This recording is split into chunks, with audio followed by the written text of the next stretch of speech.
Welcome to Living University, where all the world is our campus.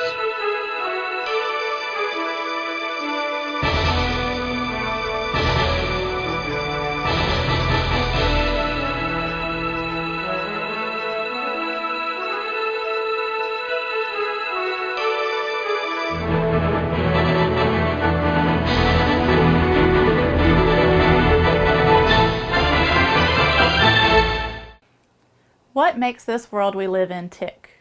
How does it all fit together? How does one thing influence another? This is the topic of Lesson 11. For this lesson, you're reading Chapter 4 in the book Mind in the Making. This chapter is dedicated to the skill of making connections. And through the chapter, the author identifies the importance of this skill and gives some detailed ways that you can go about fostering this skill in children. Making connections is a very broad concept. It touches every aspect of our learning and our day-to-day life. For our purposes, we're focusing on how this skill first starts to form when children are very young. It's at this time they're building those skills that will later help them connect things in their world and make sense of concepts such as math, reasoning, language, science, etc. When I was trying to think of an example to demonstrate this, I was reminded of a story told by education change advocate and author Ken Robinson in his book The Element about multi-billionaire entrepreneur Richard Branson. The story is that though he's been a successful businessman, he still struggles with interpreting a profit and loss sheet, and neither can he understand the difference between net and gross incomes. His director of finance finally had to make some connections for Branson.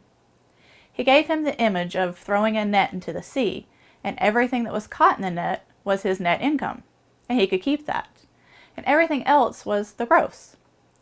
This connection made the difference to Branson, and he was able to keep up with his finance meetings better after that. Richard Branson, as successful as he has been, in some ways still lacks this skill of making connections because of the difficulties early in his life. He struggled with the concept all through school, which manifested itself most in his difficulties with math. He, like many students, thought he just didn't have a math brain. It was more likely he just had not been taught how to make connections in patterns and information. He did not learn until later in his life that dyslexia contributed to his disconnect in these areas. He is proof that if these skills are not learned as young children, us as adults are not doomed. We can still learn them, but the road is much easier for the child that has the ability to see connections and work within them.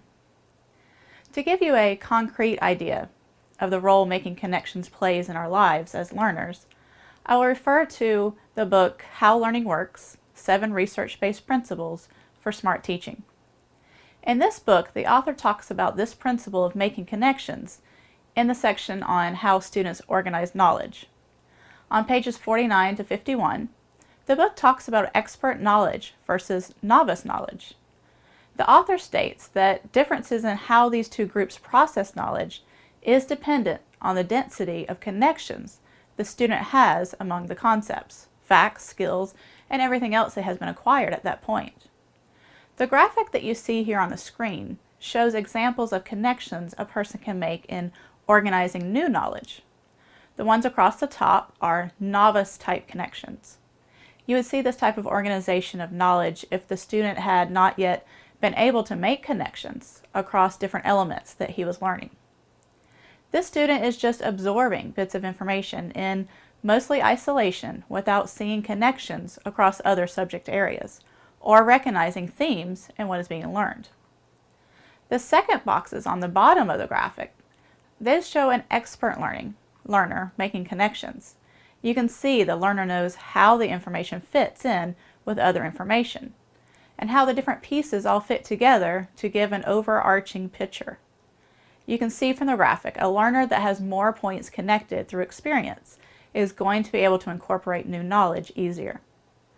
Our job as adults in children's lives is to provide those dots and to help the children in making the connection, those connecting lines where they belong.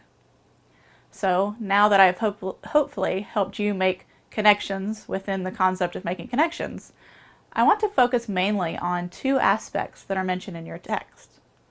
The author does a good job of explaining what making connections means and how it can be fostered. So instead of just giving you the same information that's in your text reading, I want to focus in on two specific things that were brought up in the book, and that is in the use of music and other forms of the arts, as well as play, in fostering this skill. Through this lecture, we're going to expound on these concepts a little bit.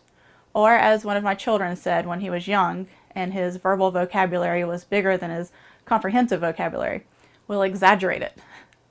This particular child, when he was going through that language stage that we discussed earlier, asked my husband, how do ministers take just a scripture or two and exaggerate on them into a whole sermon? Of course, what he meant was, how do they expound? But he got his words and his rapidly expanding vocabulary and their meaning mixed up. When we all chuckled, he said, that wasn't the right word, was it? But in this lesson, we will be expounding on the material presented and hopefully not exaggerating it. We'll start with the role of arts in teaching children to make connections. On page 183, the author Ellen Galinsky begins a short section on the arts and the brain. The fact through research is that there does seem to be a positive correlation between targeted instruction in the arts and academic performance. What the researchers cannot prove, though, is why. What is it in particular about art education that gives students an edge in their academic subjects? As several researchers have stated in their conclusions, a positive correlation does not prove a causal relationship, meaning that though we know they're related somehow, so far they definitely cannot give a definite statement that the arts education causes the higher achievement.